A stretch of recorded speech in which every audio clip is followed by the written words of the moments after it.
network during the 4 p.m. Eastern hour. A reporter was on the ground in Minneapolis, and he was explaining what he has seen with his own eyes, that during the day, yes, peaceful protesters exercising their First Amendment right.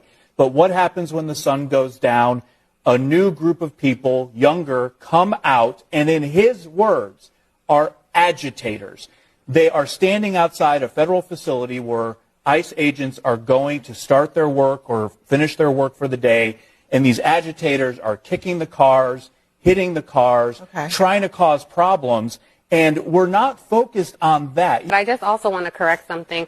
A complete misrepresentation of what the reporter you were referencing, Shimon, was on ground in Minneapolis, and I saw the stand-up he did in the 4 p.m. Eastern hour. He absolutely did not say what you suggested he did. He was saying what he had been told. He's been on the ground bearing witness. He said, I have seen this, He didn't. The audience can look at it. He didn't. He said what he's been told. But it's not about what I'd like, but I think of the liars at the table, I'm probably not in that category. And I'm also not a cult member where I regurgitate every talking point from the GOP. Show you the transcript in the commercial break. Great. But last night, what I witnessed was that many of the people who were out here, and they're not protesters, these are the agitators. They were trying to stop the cars from going in. They were kicking the cars. They were attacking the cars. And this went on for a while.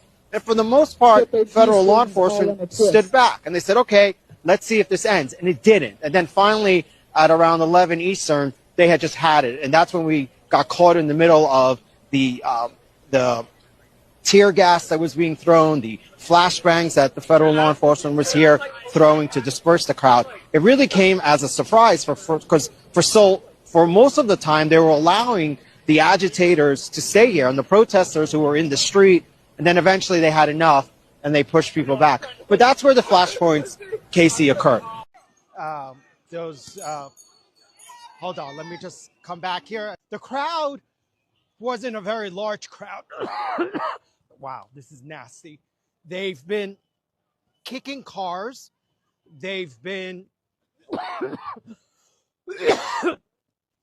throwing things at the cars.